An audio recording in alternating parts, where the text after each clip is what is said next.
मैं तेरी आंखों में उदासी कभी देख सकता नहीं। तुझे खुश मैं रखूंगा सोनिया। मैं तेरे होठों पे खामोशी कभी देख सकता नहीं। सारी बातें मैं सुनूंगा सोनिया। तेरे दिल से ना कभी खेलूंगा।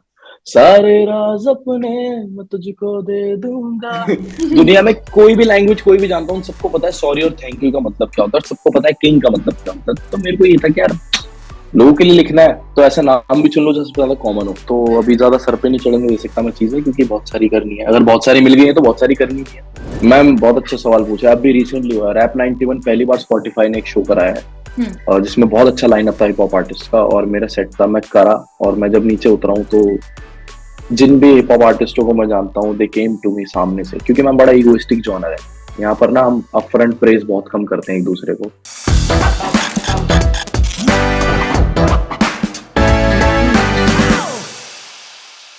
हाय किंग, कैसे हैं आप? और दिल्ली की सर्दी कैसी लग रही है? जी मैं एकदम बढ़िया, और मैं बहुत ज्यादा ही खुश हूँ कि मैं फाइनली दिल्ली आ गया हूँ, और दिल्ली की सर्दी महसूस कर पा रहा हूँ, क्योंकि बहुत याद आ रही थी। हम्म। लेकिन फिलहाल जूम में आपने जिस तरह के कपड़े पहने, वो मैं आपको बता दूं कि दिल्ली में ये नहीं चलेगा। मैं कह रहा हूँ मैं आज आया हूँ, तो आज मैं चाहता हूँ कि मैं जितनी सर्दी फील कर सकता हूँ हल्के कपड़े गर्मियों वाले पहन के उतनी फील करूँ, ताकि कल से फिर मैं रजाई में घुसूं। चलिए, लेकिन उम्मीद करेंगे आप स्वस्थ ही रहें। किंग, आपकी प्रजा फिलहाल तो बहुत ज्यादा खुश है। इस तरह के जो आप गाने बैक टू बैक देते आ रहे हैं, आपकी प्रजा आपसे बहुत खुश है। तो किस तरह का स्टारडम जो आपको मिला है, कैसा फील हो रहा है? नॉर्मल ही है, रिस्पॉन्सिबिलिटीज हैं, तो अभी ज्यादा सर पे नहीं चढ़ने दे सकता मैं चीजें, क्योंकि बहुत सारी करनी है। अगर बहुत सारी मिल गई है तो बहुत सारी करनी भी है, तो बढ़िया है, अच्छा है। Very grateful, very thankful. सबसे पहले तो king, let's talk about your journey कि किस तरह से शुरुआत हुई। अर्पण कुमार चंदेल किस तरह से किंग बन गया, और जब भी स्टेज पर अब जाता है तो किंग किंग ही सुनाई देता है। कैसी रही है जर्नी? मैम जर्नी चली रही है, अभी तो कहीं नहीं गई है, बट हम्म। जितने भी लोगों तक कानों में पहुंची, और जितने लोग के अच्छा भाई ये लड़का था, इसका नाम किंग है और ये ऐसे गाने गाता है, और उसे पसंद, और उन्हें पसंद है अगर मेरे गाने, तो it feels very good, very nice के कोई ऐसी चीज जो बहुत कॉमन है, आपने वो अपना नाम रख लिया है। हम्म। और अब कोई उस नाम को पढ़ता है तो आपका चेहरा अगर उसके आगे आ जाता है, उसके चेहरे के आगे इंसान के, तो I think you made it. तो अभी वही चीज बड़ी करनी है, अभी वो वर्ल्ड वाइड जाना है उस चीज को लेकर, तो किंग, बढ़िया ये है। पूछना चाहूंगी, जो नाम आपने किंग रखा, क्या क्या सोच के रखा? क्या था इसके पीछे की थ्योरी, क्या थी? मैंने ऐसा कुछ सोच के नहीं रखा, मतलब मेरे को यही था कि सब दुनिया का सबसे कॉमन, जब सॉरी थैंक यू होता है ना, जैसे वैसे किंग है। हम्म। दुनिया में कोई भी लैंग्वेज कोई भी जानता हूँ, सबको पता है सॉरी और थैंक यू का मतलब क्या होता है, और सबको पता है किंग का मतलब क्या होता है। तो मेरे को ये था कि यार लोगों के लिए लिखना है तो ऐसा नाम भी चुन लो जो सबसे ज्यादा कॉमन हो, बट कोई रखने में घबराता हो कि ओ माय गॉड आप ओन अप कैसे करोगे इस नाम को। तो मैंने कहा यही लड़ाई हो जाएगी कि ओन अप कर लो, और मैंने कहा नाम का नाम कॉमन हो जाएगा। हम्म। किसी को प्रोनाउंस करने के लिए दिक्कत नहीं होती, अर्पण फिर भी दिक्कत होगी, बट किंग तो दुनिया बोल सकती है। घर वालों का अब क्या रिएक्शन रहता है? क्योंकि आपका स्ट्रगल पीरियड सबने देखा है, और सब अपनी आंखों से हमने देखा है किस तरह से आप एक परफॉर्मर के बाद अब आप एक स्क्वाड बॉस बन गए थे। पेरेंट्स का किस तरह का रिएक्शन रहा? मैम पिछले 3 साल से वो यही फील ले रहे हैं कि आए दिन उनको कुछ नया सुनने को मिलता है कि ये हो गया वो हो गया, तो अभी वो नॉर्मल हो गए कि ठीक है। हम्म। उनको मैं बताता हूँ कि ये ऐसा हुआ वैसा, क्योंकि वो इस बैकग्राउंड से बिल्कुल भी नहीं है, तो उनको कुछ भी नहीं पता चीजों के बारे में, और यही अच्छी चीज है हम्म। कि कई बार मैं अपनी माँ माँ बापों को ऐसी कोई बात बता रहा होता हूँ कि इतनी बड़ी बात है, और उनके लिए वो बात ऐसी होती है, और वो फिर दुआई देते हैं। हम्म। दे डोंट पॉप शैंपेन्स, हम्म। वो खुशी दुआ देते हैं। तो मुझे पता लगता है कि यार अगर मैं बिलबोर्ड पे आ गया तो भी वो दुआ ही दे रहे हैं, अगर मैं कपिल शर्मा पे आ गया तो भी वो दुआ ही दे रहे हैं, अगर मैं हम्म। स्क्वाड बॉस बन गया हूं तो भी वो दुआ दे रहे हैं, मैं पहली बार टीवी पे आया तो भी वो दुआ दे रहे थे। तो बेसिकली जितना रूट उनका कॉमन है, इतना ही रूट मुझे भी अपना सिंपल रखना है कि नो मैटर व्हाट कितना ही बड़ा हो जाए, just stay calm and do your work. अच्छा, चलिए, अब आपके गानों के बारे में बात करेंगे। उससे पहले मैं चाहूंगी कि आप जो बिलबोर्ड में टॉप नंबर 1 पे आपका जो सॉन्ग चल रहा है, मान मेरी जान, वो एक बार गा दे। मैं तेरी आंखों में उदासी कभी देख सकता नहीं। तुझे खुश मैं रखूंगा सोनिया। मैं तेरे होठों पे खामोशी कभी देख सकता नहीं। सारी बातें मैं सुनूंगा सोनिया। तेरे दिल से ना कभी खेलूंगा। सारे राज अपने मैं तुझको दे दूंगा। मेरी जान तूने मुझको पागल है किया। मेरा लगदा ना जिया तेरे बगैर, तू मान मेरी जान, तुझे जाने ना दूंगा। बढ़िया आते ही सही गज्जक पट्टियां खाई है मैंने, गले खराब कर लिए अपने, मस्त मजा आ रहा है दिल्ली आते ही। अच्छा क्या मुझे आपके जितने भी गाने सुनकर ये लगता है कि आपने वो चीज क्रैक कर ली है कि आपको पता है कि यूथ को क्या चाहिए, कौन से गाने वो सुनना चाहते हैं, इसलिए आप टॉप नंबर 1 पे भी खेल रहे हो, ऐसा कुछ हुआ है? मैम देखो स्टडीज तो चलती रहती है, हम्म। बट म्यूजिक एक जादू की तरह है, यू नेवर नो कौन सी चीज लोगों को कब समझ में। अब इतने सारे ट्रेंड और चैलेंज चलते हैं, वो सिर्फ उतने उतने वो सिर्फ म्यूजिक सुनते हैं लोग, और माय गॉड उसी पे ही रीलें बन रही हैं। हम्म। बट देन वो ये कि इतने सारे साउंड्स में वो लोगों को पसंद आ गया। म्यूजिक का भी ऐसे ही है मैम, जादू है, कितने इंजीनियरिंग कितने दिमाग लगा लो, बट इन दी एंड लोगों को एक पसंद जो आएगा वो आ जाएगा, किस्मत की बात है, तो वैसे लगे रहो। लिरिक्स किस तरह से किंग अपने गानों की लिखते हैं, इसके पीछे क्या राज है? मैम इसके पीछे अगर कोई राज होता तो मैं जरूर नहीं बताता, बट इसके पीछे कोई राज है नहीं। लेकिन सिंपल हर सी एक चीज है, सिंगर और आसपास रैपर ही। का एक जोन होता है ना कि गाड़ी चलाते समय कभी कोई लिरिक्स याद आ गया या पार्टी करते समय कोई लिरिक्स याद आ गया, आपके साथ कुछ ऐसा होता है? मैम पार्टीज में करता नहीं, हाँ मैं गाड़ी चलाने का बड़ा शौकीन हूँ रातों को, बट मेरे को मैम कभी भी किसी भी ऑड टाइम इस पे लिरिक्स आ जाते हैं मेरे दिमाग में, या मैं लिखने बैठता हूँ, जब मैं करने बैठता हूँ मेरे को तभी आ जाते हैं, तो तभी कर देता हूँ। ऐसा कुछ नहीं है, तो मतलब इतना टाइम करते करते ये है कि अब मैंने इस तरीके से कि जब जो मन है, अगर मैं दुखी हूं तो मैं खुशी के बारे में लिख सकता हूँ, इतना मैंने कर लिया है अपने आप को तैयार। हम्म। तो ठीक है, जब आता है जब फील आती है तब लिख देते हैं। तो किंग का मानना है कि गानों में अगर गानों को हिट करवाना है तो जरूरी नहीं कि उसमें फ्लेक्स किया जाए।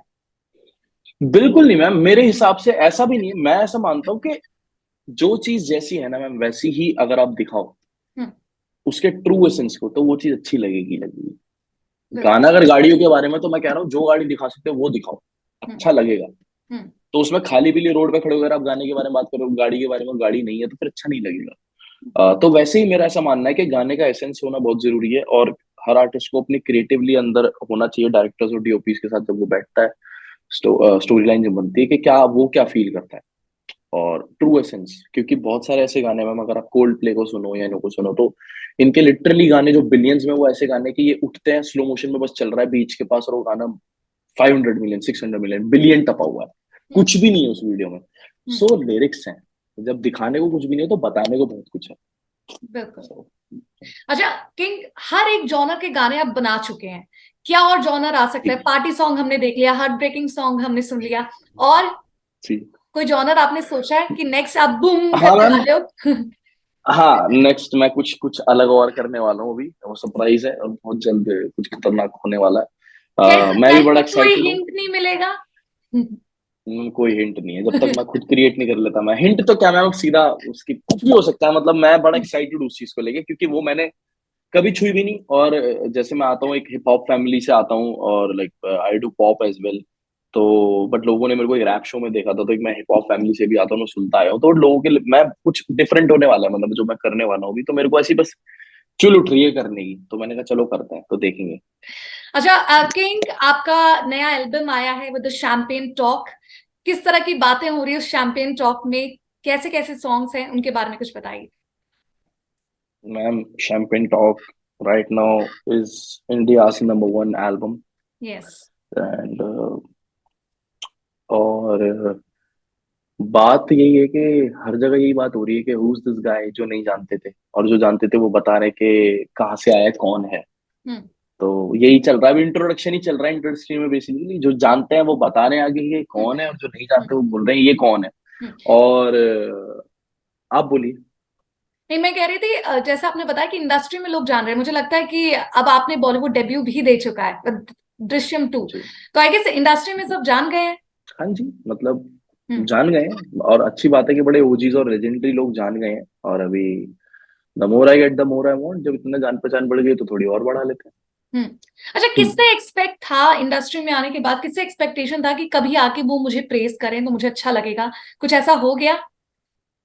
मैम बहुत अच्छा सवाल पूछा है। अभी रिसेंटली हुआ रैप 91, पहली बार स्पॉटिफाई ने एक शो कराया है, हम्म। और जिसमें बहुत अच्छा लाइनअप था हिप हॉप आर्टिस्ट का, और मेरा सेट था, मैं करा। और मैं जब नीचे उतरा हूँ तो जिन भी हिप हॉप आर्टिस्टों को मैं जानता हूँ, दे केम टू मी सामने से, क्योंकि मैं बड़ा इगोइस्टिक जॉनर है। यहाँ पर ना हम अपफ्रंट प्रेज बहुत कम करते हैं एक दूसरे को। हम्म। तो मैं तो शुरू से रहा हूँ, खैर मेरी आदत है, बट मैंने आसपास देखा नहीं। तो आज वो मतलब उस दिन वो सारे, मैं नीचे उतरा और वो सारे एक एक करके आए और उन सबने मुझे प्रेस करा। दे सेड, कई आर्टिस्टों ने, मैं नाम नहीं लूंगा, काफी अच्छे बड़े आर्टिस्ट हैं, उन्होंने मेरे को बोला कि you have open a door for so many people.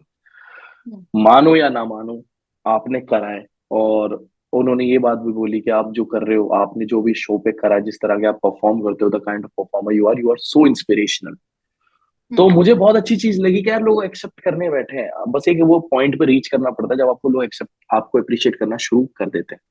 हम्म। तो I think like I have touch that level के अब लोग अप्रिशिएट करते हैं सीन के, और सारी चीजें हम्म। हैं। बट मैं, मेरा फोकस यही है कि मुझे लोगों के लिए गाने बनाने, no hmm. Matter what, praise हो ना हो, तो कोई दिक्कत वाली बात नहीं है। हम्म। लोगों को अगर पसंद आ रहा है और फिर भी अगर नंबर 1 जा रही है एल्बम, तो इसका मतलब कुछ तो ठीक कर रहा हूँ मैं।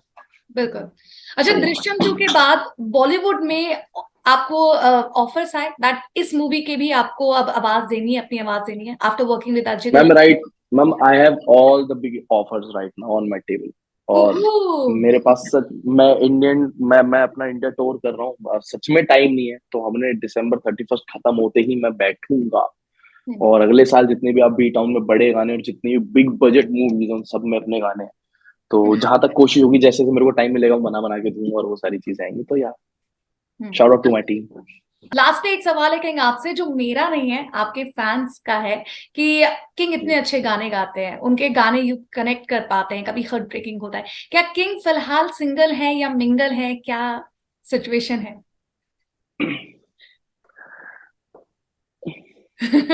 मैं सही बताऊं, मेरे को सिर्फ सोने का वक्त मिल जाए ना मेरे लिए, मैं सोने के साथ मिंगल हूँ। दैट मीन्स उससे ज्यादा क्लियरली कुछ कि नहीं है। किंग सिंगल है। हाँ मतलब, नहीं है टाइम, क्या करूंगा। मतलब अब ऐसे तो बनाने को तो 100 लोगों से 100 बातें हो सकती हैं कि हाँ भाई चलो ठीक है, मगर ऐसे थोड़ी होता है। टाइम ही नहीं है। यहाँ तो बढ़िया खाने को मिल जाए और सोने को मिल जाए, आहा हा हा। उससे ज्यादा कुछ प्यारा नहीं है मुझे।